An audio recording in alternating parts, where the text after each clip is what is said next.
My name is Modou Jobe. I'm 29 years of age, but I'll be turning 30 next month, so I can just say I'm 30 years old.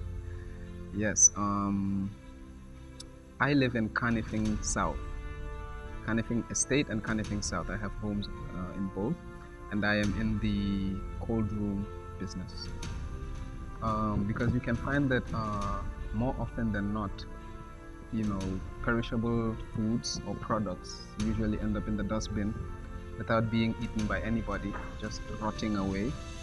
And then the high percentage of cases in my community and my immediate surroundings compelled me to do this, to try and curb it or reduce it if I can. Well, I started my primary school in a southern African country called Botswana. I went to a school called Matsakang Junior Secondary School. I don't know if you can pronounce that, but it's in Botswana. That's where I did my primary school and my junior school. And then my high school, I did it in South Africa. Yeah, I did it in Johannesburg, in a boys-only, boarding school.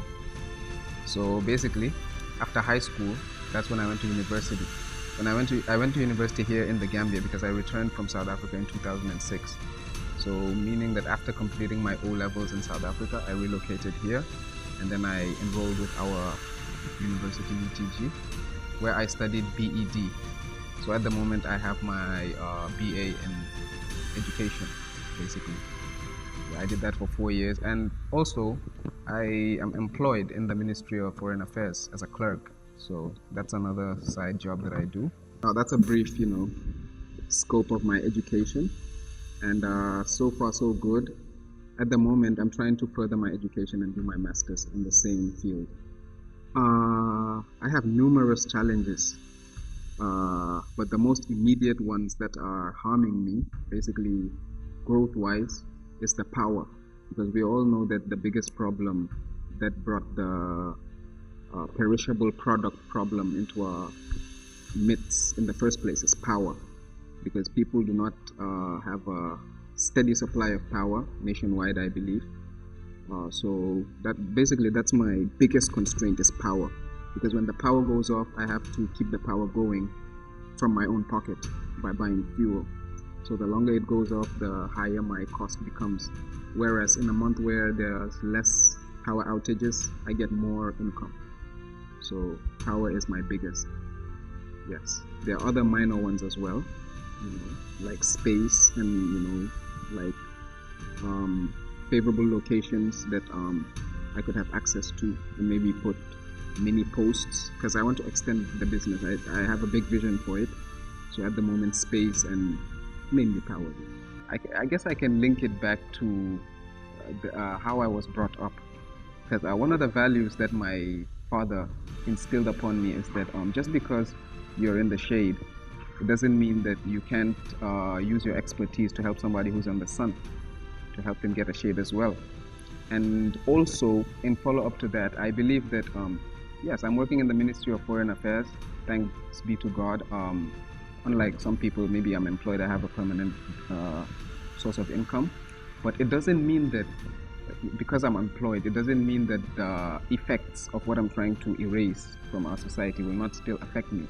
Because I can be working at Foreign Affairs and come home and still see that my wife got stale fish from the market that could have used my service to stay fresh. So just because I'm employed doesn't mean that I'm out of the basket as to the consequences of the problem that's at hand that I'm trying to solve. So I believe that even if I believe each person should follow those footsteps and try to, manifest your dreams into reality. And yeah, I believe that we'll get there. To those youth who amongst whom my friends are a part of, I would like to tell them that to just wake up to the reality that things don't just automatically fall into place. The achievements that we're enjoying today, if the previous generation to us sat back like we're doing, then perhaps we wouldn't maybe have a camera or some of these equipment that we're using today. Because people actually went out of their way, out of their comfort zone. They sacrificed just to get their dreams to be reality. So I believe that they did mammoth tasks compared to what we're faced with. We're just faced with a challenge of, making a good living and improving our countries. Some people had whole generations depending on them or expecting them to come up with cures for diseases and different things. So when I look at things that our predecessors have achieved, I believe it's evidence enough to take that and show it to my colleagues or my peers to tell them you have to be pragmatic and you have to get up and take charge of your future. And if you don't, your dream will stay a dream and it will never become a reality, and we've seen that time and time again. So that's the biggest advice I have to give them. And I want to tell them that don't listen to the talk, the side talk, because remember that it's not exclusive to you. It's not only you who gets that, it's everybody. And we still see in products being produced, and we still see businesses making it. New businesses that when they come up, we say, I wish I thought of that. But you did not, because you didn't give it time and the other person did. So I think we should revise our strategies and know that we can't sit it out. It's not going to disappear unless we make it disappear. So I think that's my advice to you. They say in a business, in the business world, it's not that simple. You never expect funds from places, like without a catch, they say. So you don't just start and say, maybe this person will give me that, maybe this person will give me that. So unexpected funds is almost non-existent in business. So when I got this opportunity, and I'm faced with a lot of tasks right now because there's a lot of maintenance issues that I have to do, and there's also I'm also dealing with a reserve tank of fuel that's running low. So at this point, I never anticipated. I was devising strategies to get funds to take care of that. So coming here and being able to be one of the beneficiaries of this prize money, I think it will take me a long way. I don't think it's small. I think no amount of cash is small as long as you're creative enough to plow back, like make it give you rewards. So I'm happy. I have a feeling of sheer joy for winning, for being part of the winners, and I thank God for making me win. And yes, I think I'm just gonna use it for my maintenance of my business and make it grow. I think it could. I think it could most definitely. That's my view, because not only because I've been opportune or privileged to pass through other countries where the competition is much more harder than over here.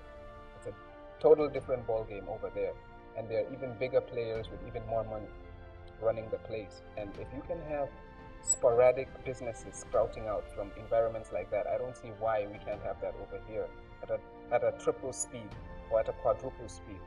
So I think over here it's actually much more fertile for young entrepreneurs of the future to be coming up from places like the Gambia, because when it comes to trying to depict this in a artistic way, Gambia is like a big massive land full of hectares that has not been plowed yet, just a small amount, a miniature amount, an atom of the whole thing has been ventured into. So I believe that it will work, in fact. Not it can, but it will, because we're seeing some of our prestigious judges who just judged our pitching competition. I heard a lot of stories from some of them. I haven't, I was not familiar with them. I didn't know them before this training. But when I heard what they're doing, I was so amazed, and I was like, wow, these people actually exist, and it's really encouraging. So I believe that it's possible.